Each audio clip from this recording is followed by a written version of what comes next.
नमस्कार, मैं मानसी सैनी रुड़की हब में आपका बहुत बहुत स्वागत करती हूँ। तमाम दिन भर की खबरें हम आप तक पहुँचाते हैं।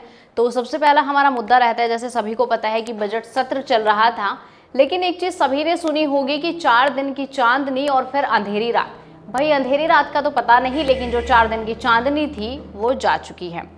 6 दिन का सत्र 4 दिन में ही निपटा दिया गया है, 21 घंटे 36 मिनट की कार्यवाही के बाद। जैसे अभी तक होता आया है कि सत्र के दौरान सभी की जबान पर एक ही सवाल तैरता है कि आखिर सत्र कब तक चलता रहेगा।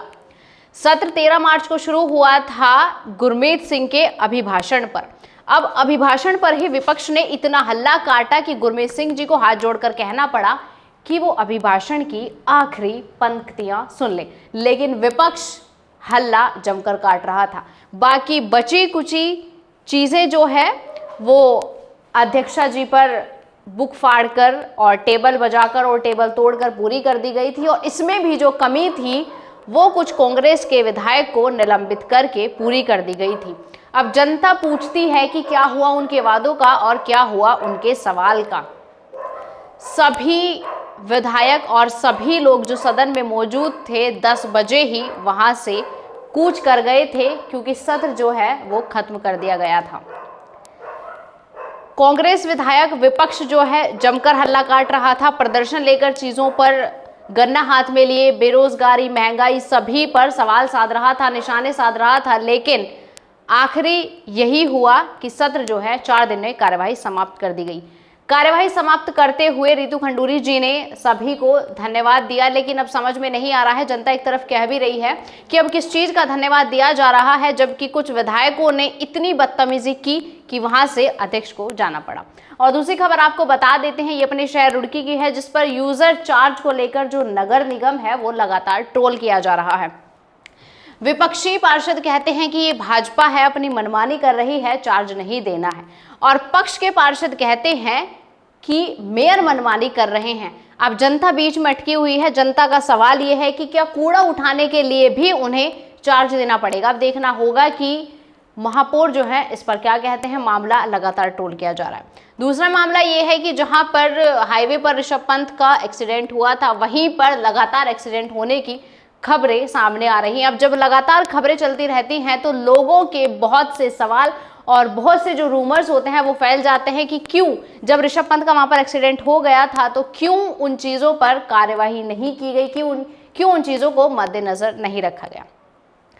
और खबरें भी गैरसैंण से आ रही हैं, जहां सत्र होने के बाद पुष्कर सिंह धामी ने स्वास्थ्य केंद्रों का निरीक्षण किया और मरीजों से बात करके हाल जाना। सभी को पता है कि परीक्षा उत्तराखंड बोर्ड परीक्षा शुरू हो चुकी है। इस बार 2,59,000 के लगभग विद्यार्थी परीक्षा देंगे। दूसरी एक खबर और सामने आ रही है कि भाजपा महिला मोर्चा एक प्रदेश व्यापी प्रदर्शन कर रही है, जिस पर वो कांग्रेस के विधायकों पर आरोप लगा रही हैं कि उन्होंने स्पीकर के साथ बदतमीजी की है। और तमाम खबरें देखने के साथ हमारे साथ जुड़े रहिए। बागेश्वर के जोशी गांव से एक दिल दहला देने वाली दर्दनाक और दयनीय घटना सामने आई है, जहां 3 बच्चों सहित एक महिला की लाश घर में पड़े पड़े सड़ गई, लेकिन किसी का ध्यान भी वहां पर नहीं गया।